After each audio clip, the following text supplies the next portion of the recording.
ગુજરાતના ખૂણે ખૂણેથી ખેડૂત ભાઈઓ આવ્યા છે અને આ એવા ખેડૂતો છે કે જે દૂધ ઉત્પાદનમાં આજ અગ્રસ્થાન ધરાવે છે। ગુજરાતના 16,000 ગામડાઓમાંથી દૂધ એકઠું થાય છે અને 3 કરોડ લીટરથી વધારે દૂધ છે એ ગુજરાત આખા દેશને પહોંચાડે છે। આવો ખેડૂતો સાથે જ વાત કરીએ કે આજના જે આ સુવર્ણ જયંતિ સમારોહ છે એમને કેવો લાગ્યો અને એમની જે આવકની વાત છે એ પણ આપણે કરીએ। અચ્છા, આજના કાર્યક્રમનું તમે શું કહેશો, કેવો લાગ્યો? આજનો કાર્યક્રમ એક બહુ સરસ છે અને હું ભારત દેશનો વાસી છું અને એમાંય પણ મારું ગુજરાત રાજ્ય એ બહુ નરેન્દ્ર પ્રધાન મોદીજીનું એ પણ રાજ્ય છે ગુજરાત રાજ્ય, એટલે જય જય ગરવી ગુજરાત। અને હું પોતે એક કિસાન છું અને કિસાનો માટે નરેન્દ્ર મોદીજી બહુ ખૂબ સરસ કાર્ય કર્યા છે।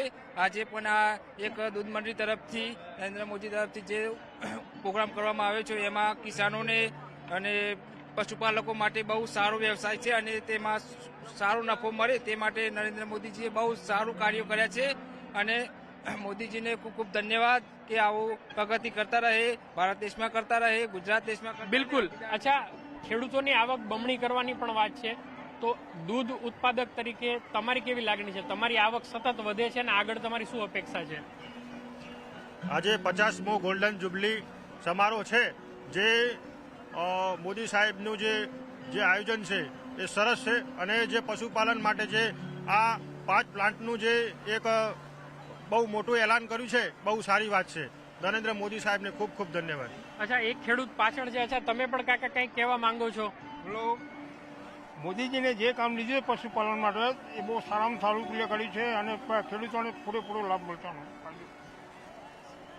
નરેન્દ્ર મોદી જે કામ કરે છે સરસ કરે છે ને આવનાર ભવિષ્યમાં નવી નવી યોજનાઓ લાવે, ભેંસો માટે, ગાયો માટે નવી યોજનાઓ લાવે માટે અમે તત્પર છીએ અને સારું કરે આશા છે। તો પ્રધાનમંત્રીએ પણ અહીંયા એલાન કર્યું કે સહકારી ક્ષેત્રમાં તેમના આવ્યા પછી હજારો કરોડ છે એ ખેડૂતો માટે વાપર્યા છે અને આવનારા દિવસોમાં પણ ખેડૂતોને પ્રધાનમંત્રી એક ગોલ આપી ગયા છે કે ભારતની વસ્તી વધે છે તો જે ન્યુટ્રિશન છે એ પૂરું પાડવા માટે દૂધનું ઉત્પાદન પણ તમારે વધારવું પડશે અને અહીંના જે ખેડૂતો છે એમને પણ સંપૂર્ણપણે સહકાર આપવાની ખાતરી આપી છે। તો એક રીતે કહી શકાય કે ગુજરાત છે એ સહકારી ક્ષેત્રમાં આખા દેશને રાહ ચીંધે છે। કેતન જોશી, અમદાવાદ।